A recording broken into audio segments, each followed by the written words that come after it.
Every day you will get a new exhaustion zone drawn above and below the current price action, and we will go into those zones in depth and how to use them in a bit. But basically what this means is that at the beginning of the day, the indicator will look back at previous price history and then estimate how far is the price likely to move on that given day. And you can see that those are the boundaries of the exhaustion boxes. And what you will often see is that a trending market, if it reaches an outer or comes close to an outer exhaustion zone, will often reverse. Trends are likely to end or stop and pause. And how to use that, we're going to take a look at in a moment. On the other hand, we can also turn on the weekly exhaustion zones. And then you will have those yellow zones that we can see here. Generally, those are for the higher time frames because they are the exhaustion zones for every week. So at the beginning of the week, you will get a new yellow box, and the yellow box will last until the end of the trading week. And then the next trading week, you will get a new yellow box indicating the updated exhaustion zone for the coming week. Now let me show you the basic mechanism behind the indicator, and then in the next part we will go on and I will show you how to use the indicator in your trading. So what we have here is the daily exhaustion zones. They are turned on and we have just started a new day. You can see that the previous exhaustion zone has been finished and the market created a new exhaustion zone above the price and also below the price action. And the indicator looks back at the previous price history. It analyzes momentum information, trend strength, and it calculates how far is the price likely to move on that given day. So what you will see is that from this point where the market is currently, this is its upside potential and this is the downside potential. So what you will see as the price progresses in that day and moves up or down, the zones will automatically also adjust, of course, because let's follow the price action. And as you can see, when the price moves down a little bit, this upper zone will come down a little bit as well. Why is that so? Because the distance has changed to the zone and the daily potential for the price movement has not changed. So to still accurately reflect the distance between the current price, where the current candle is at, and where the trend is likely to end on that given day, now the exhaustion zone has adjusted. So that is how the exhaustion zone may move during that day. What you will see is that once the price action hits one of those zones, it will stop calculating and the zones will not move anymore.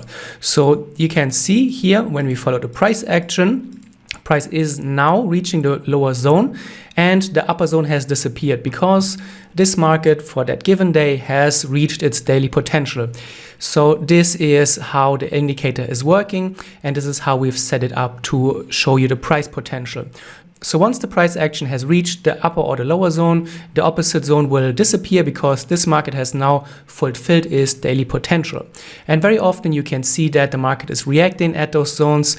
It doesn't automatically mean that you should go long here, but if you are, for example, in a downtrend, and I will show you how to find and use this indicator for your trading, it is a good idea to use that maybe to take profits and get out of your trades. Of course, sometimes the market will just move through such a zone, but in general, you will often see a reaction at those zones. And this is how we intended it to use. And you can see after the market hit this zone very precisely, there was a very strong reaction. On that next day, you can see we get a new zone above the price, below the price. As the price moves higher, you can see that the lower zone has also moved up. Why is that? Again, because the current price action is now higher compared to where it started on that day. And to make sure that it still reflects the daily potential, now the zone has come up and reflected that as well. So that's very important to understand that the zones may move during that day, but only as long as it has not reached the zones and it is to reflect the daily potential accurately on your charts. Now in the next part, I will show you how to use the exhaustion zone indicator and give you some tips and ideas on how to use it in your trading. Obviously, this is not conclusive and you can use the indicator in many different other ways, but let's start here with a few ideas.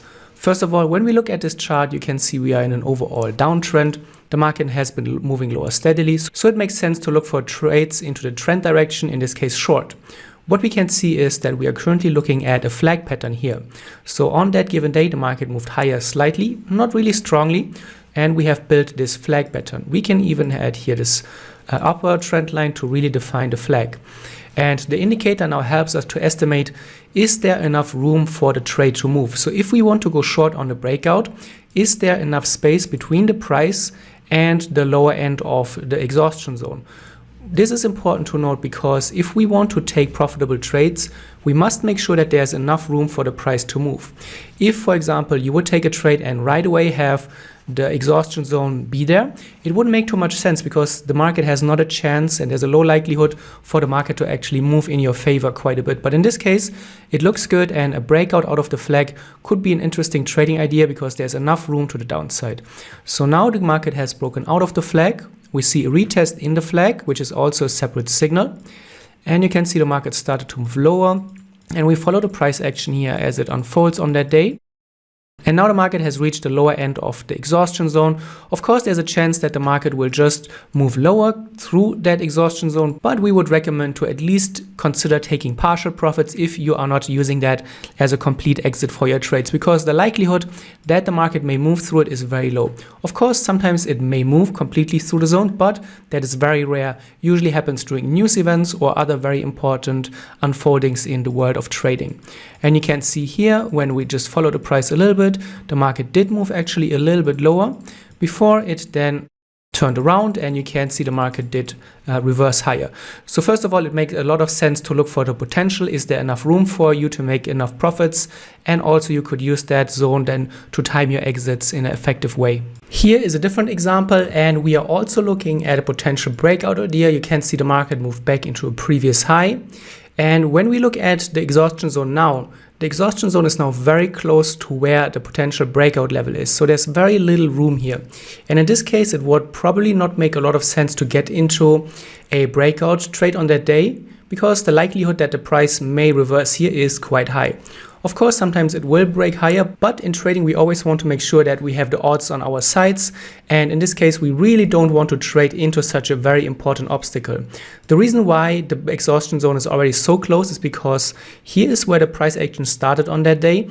And then since the beginning of that trading day, the market has already traded higher for quite a bit and almost reached its daily potential. So it doesn't make too much sense to look for a breakout here because your upside is significantly limited. And let's follow price action and let's see what happens. The market did break out here, but you can see the market is already reacting here at the first exhaustion zone. And let's follow the price action and let's see what happens. After a double top, the market is pushing again into it. And what is happening now? You can see the market is struggling and it never really pushed higher. So you can see we have a triple top now. At this point, the market failed to push higher. It wouldn't be a great position to be in if you are decided to trade a long breakout, and you could have avoided such a trade because the daily potential for this to move much, much higher is very low. If you are a trader on the 1 hour, the 4 hour, or you just prefer to have a broader picture with longer holding times, then we recommend to open the settings and change it to the display weekly. And in this case, you will then get those yellow exhaustion zones. So in this case, you can see the market is in a strong uptrend, moved higher quite a bit. But here recently, the price action seems to be struggling and it's moving in this channel.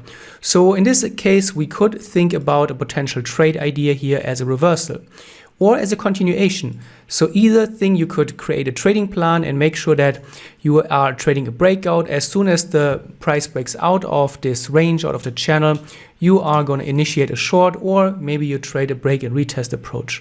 In this case, again, we use the exhaustion zones to estimate, is this a worthwhile trade? And we can see that the price action is pretty far away from the lower weekly zone and also on the higher weekly zone. So to both directions, there is enough room here to probably get in a decent reward to risk ratio. So in this case, we use the exhaustion zones to scan and filter out bad trading opportunities where there is not a lot of room, and make sure that when we are in a trade, there is a lot of room to move for our trade. And let's follow the price action. And you can see we already have the breakout. Let's get rid of that. And in this case, we could then start to target the lower side of the exhaustion zone. And keep in mind, this is the weekly zone. So this stretches all the way from Monday morning to Friday night on your charts if you have activated it. And the market keeps going, and you can see the lower end of the exhaustion zone has already been reached. So what do you do now? You could think, first of all, of taking a complete exit. If this is all you want, you can be done with that market. Or you could think about scaling out of the trade, or you could just leave your position open and see how the market is reacting to those zones. If we follow the price action a little bit longer, you can see as soon as the market hit the zone, it's already slowing down. So what has happened previously, the strong trend seems to be not as strong anymore. Let's follow the price action and see what the market is doing. We see a little bit of a reversal, not too strong. It could just as well be a regular consolidation here. Then let's follow the price action. It looks like it's gaining some momentum again. Here's the previous lows. And what do we see now? A strong reaction again at the previous lows at the upper side of the exhaustion zone.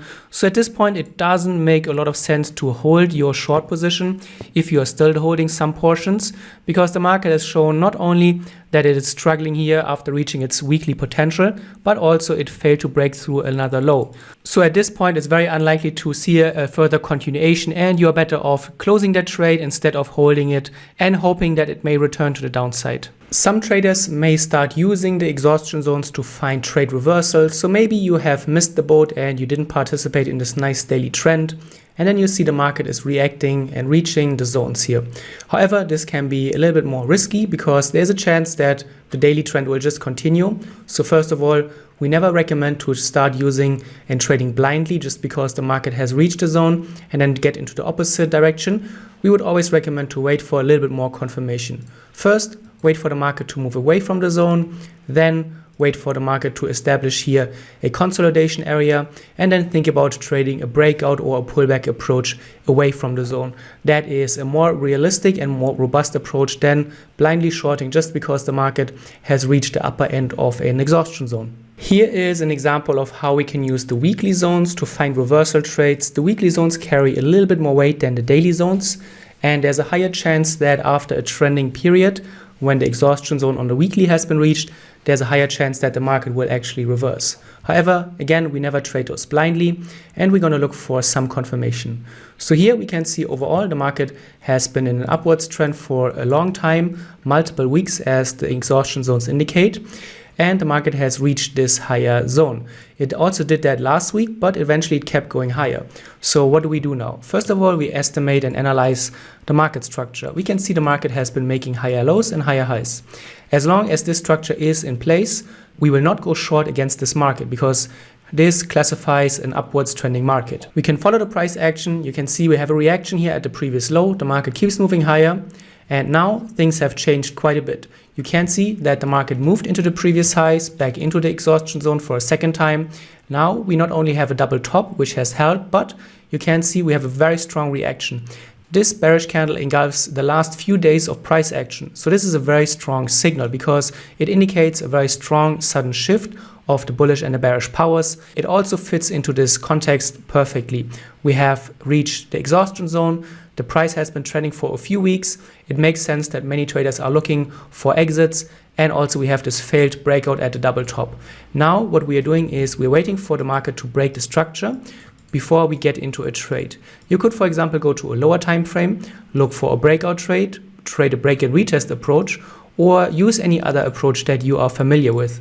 But in general, it is always recommended to wait for the market to break the structure and break out of such a level, which happens now. You can see the market has now fully closed outside of the range and has been moving lower.